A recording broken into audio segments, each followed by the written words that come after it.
men are under attack. So when did this identity theft begin? Well, I don't know, but it's happened over the last generation or so, at least over the last 60 years. Before, we used to say, be a man, and you knew what that meant. Straighten up your back, stop whining, get to work, and get it done. Well, today you say, be a man, and we're like, well, I'll do that, but what does that mean exactly? What does it mean to be a man? I don't know. Well, 60 years ago, it was simple. You bought a house, you got a dog, you got 2 cars, you sent your kids to college. You are a man. You took them to church, you told them to go, you put the paddle on their behind, you're a man. If you're a good man, you stayed faithful to your wife. That was easy. Well, now things are a little bit different. Because if you're a man right now and you're single, I pray for you. I send grace to every single man in this world right now because it's a very complicated time. Because as a man, you're saying, well, do I buy her a car? Is that going to make me a man? No, she's got 2 cars already. Well, do I give her children? No, she's got 2 children already. I'm not saying it is a bad thing, but if you're looking to be a man and you think it's car or children, well, she's got those already. Do I give her a house? She's got 2 already. She's got a house in one place and a condo in another. So then as a man, you're trying to figure out, well, what do I give her? Not only is she bringing home the bacon, she's bringing home the pig. She's got more money than you've got. So what do you bring her? I want you to listen to me, because if you are a man and you're confused right now because you can't give her money, children doesn't make it, your career is not better, then what do you have to give? Do you see the problem? Is this a real problem?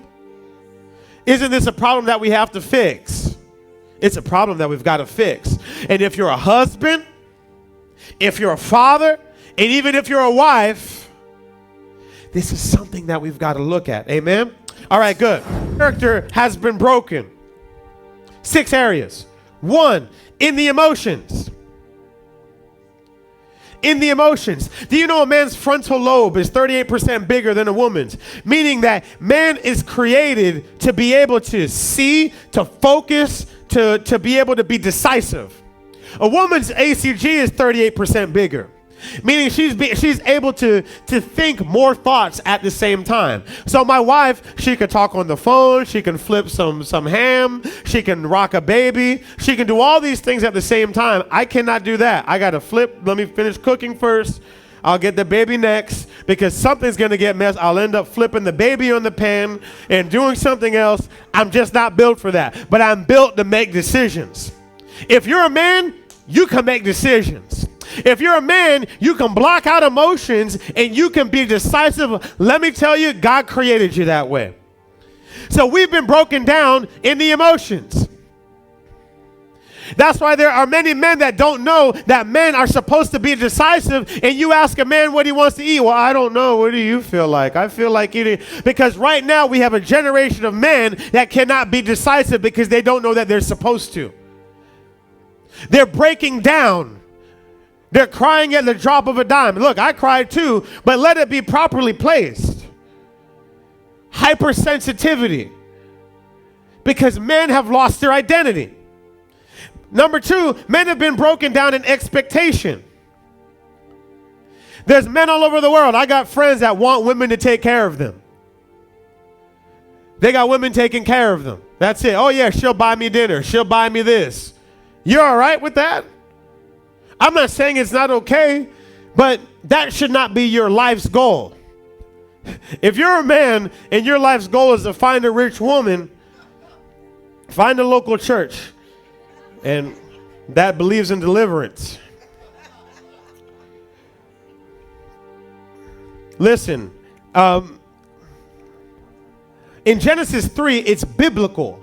God says that I will increase your child pains, tells Eve, and I will make you want after man for the rest of your life. So it's biblical for a woman to want a man. So if you're a woman that wants a man, guess what? That's biblical. Don't worry about it. Number 3, in authority. Men have been broken down in authority. Authority is your ability to use power. They've been broken down in authority. You say, well, how is that so? Well, what happens when you're a stepfather of that woman with the 2 kids? One of the little girls or the little guys, he comes and he smacks you in the face and he curses you out. Well, as soon as you go to take your belt off, mama says, no, I'll talk to him. So now you can't even discipline the kids in your own house with the bills that you pay for. Your authority has been compromised. If you're a man that follows your children and your children are being taught evil things at school and you rise up and your little boy tells you, Daddy, I think I want to be a girl. And you say, no, son, you're a boy. God made you that way. I bless you. And I tell you that you're a man. And then their son goes to school and he says, my daddy said I can't be a girl. And child services calls you. Your authority has been compromised. Our authority has been compromised. We can't speak up when it's time to speak up. There were many men in the civil rights movement that marched, black and white alike. They marched and they spoke up. They were beaten, and it's because of that today that I even stand here without shackles. Because there was a generation of men that stood up, and I declare that there is a generation rising now, not by intellectual means, not because of that, but by the Spirit of God. God is raising up a standard. He's raising up men that are willing to fight for what they believe in. Men have been compromised in the area of power. Do you know how many men are on protein drinks, spend $300 a month on protein drinks and drugs? Why? Because they want to defend themselves. There's insecurity. I'm not saying health, I'm saying overabundance. They have not been given the things that they need to survive. So they're raping women with power. They're taking money by force. That's an illegal use of power. That's why there's so many men that are in jail. Why? Because they don't know their value. If you knew your value, you know you didn't have to rape that woman. If she wasn't for you, somebody else would have been. But they struggle. We struggle in areas of self-confidence because we don't know who we are. We don't know where we fit. We don't know how we can help. So now we're resulting to violence and taking things by force. We've been broken in the area of power.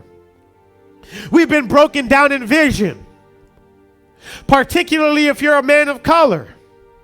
They tell you, no, well, you can't do these things. Nobody does what you do. So here, anytime you rise up, the media shows you everybody that does not look like you doing what you want to do. But I want to tell you this. God allowed there to be 2 very powerful words. Those 2 powerful words are called what if. What if will lead you to your grave or lead you to loss, or what if will lead you to the heavens. What if? Watch what follows your what ifs. What if they take my car? What if my lights go off? What if they don't like me?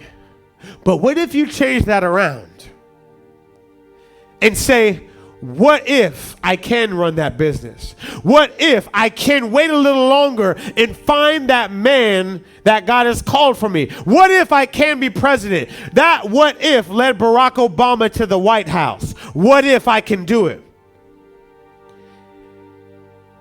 We've been broken down in vision. But I declare today as we begin to pray, God is going to restore vision. We've been broken down in decision making. What did I say? The frontal lobe is about decision making. So a man's trying to make a decision. He says, nope, this is the way we got to bring the house forward.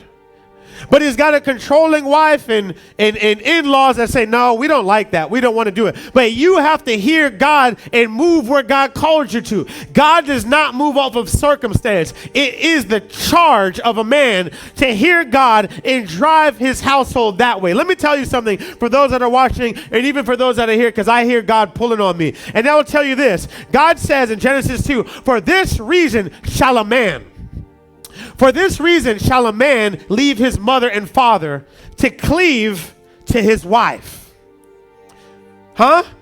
For this reason shall a man, did he say a boy? For this reason shall a man leave his mother and father to cleave to his wife. So what's happening is the mother and father is saying, son, you're a man, you're ready to go. Go on out and find a wife. And then the father of that woman, I have 2 daughters, the father of that woman says, hey, I trust you. You can take care of my daughter. Can you take care of her like I can or better? I see that you can. So what happens? The daughter loses the last name of the father and takes on the last name of the man that she's marrying. Y'all got that? So God sent an able man. The woman was never supposed to be without the covering, the protection, and the guidance of a man. I might make some people mad right now, but I'm going to tell you this. In Genesis 2, God said, let us make man in our image. Man is made in the image of God. Women are made in the image of man. Woman came from the rib of man. We're made in our image. We were made in the image of God. Uh-oh. Uh-oh. It's silent over here. Oh, yeah. Well, if you don't know who God called you to do, then you lose your power. Then your generations fall. Then your children's children fall because you don't know how God is to put. Now, God tells the husband to love his wife like Christ loves the church, right? So that's why God set it up that way. He raised this powerful man to bring the woman into protective covering. But I'll also say this on behalf of women. If man was enough and we were good enough to satisfy God, he would have had no reason to make you. So that just goes to show he wasn't pleased with us alone. So we need women as well. So if you've gone into places of control, or you are controlling your husband, you offer your husband guidance. You offer your husband wisdom. But you've got to do it. If you're a woman with wisdom, like my wife, I don't always make the right decisions, but she offers me opportunities to make the right decision. She gives me nudges. Sometimes she lets us go the wrong way. She'll let me drive 20 miles in the wrong way just so she doesn't have to hurt my ego. And I just say, well, how long have you known this? What kind of woman do you want to be? It's just something to think about. All right. And I'm going to close here soon. The root word for you guys have heard of Abba, right? Abba in Hebrew means father. It comes from the word Ab, A-B in Hebrew. What does that mean? That means this, source. So when God says man, he says source. You man are a source. You are a walking, breathing economy. You are an economy of wisdom. You are an economy of understanding. You are an economy of power. You are an economy of generational blessing. You are an economy when you're tapped into God. When you're broken from God, you're a broken economy. But this is why God sends blessings through whom? Through the Father. Where in the Bible did you ever see a blessing come from the woman? It goes to the lines of Abraham, Isaac, and Jacob. Even Jesus sat on the throne of David. I'm talking to men right now, and I'm telling you that God created you to be a source. If there's something broken in your neighborhood, it's because you've not yet generated it. If there's something broken in your generation, it's because you've not yet produced it. If there's something broken in your children, it's because you've not yet pulled it out of heaven and caused it to be. I'm telling you that the enemy is not fighting you based on your destiny. He's fighting you based on your assignment. Your assignment is to be a source on earth. Wasn't Adam a source? They know what he told him. God said, hey, Adam. And he took Adam out of the forest and he put him into the garden. The difference between a forest and a garden is management. A forest and a garden is the same thing. It's a bunch of bushes. The only difference is one's managed and one's not. God took Adam out of a place of chaos, forest, and placed him into a neat garden. that lets you know that God wants your life to be managed. He does not want your life to be chaos. He wants your life to be beautiful like a garden. So if there's something that doesn't belong there, it is the man's responsibility to cultivate, to keep, and to protect it. You are the source. Husband also means house bond, house master, or house servant. I tell you this, if you're the husband, as a husband, you're not the roof. You're the foundation. People look at the roof and they say the shingles are beautiful. They'll look at the walls and they say, I love the paint. I love the curtains. But no one ever says, wow, this is a great foundation you have here. They step on it. They never see it. The tiles are on it. I'm speaking to you, man. If you're a man, you're the one that's supposed to lay the foundation, and no one will ever even know that you did it. But you have an audience of one in heaven, and he sees what you've done with your talents. You are the source. All right, let me close. Why does the enemy fight men so much? Well, I think I already told you. But I want you to use this terminology.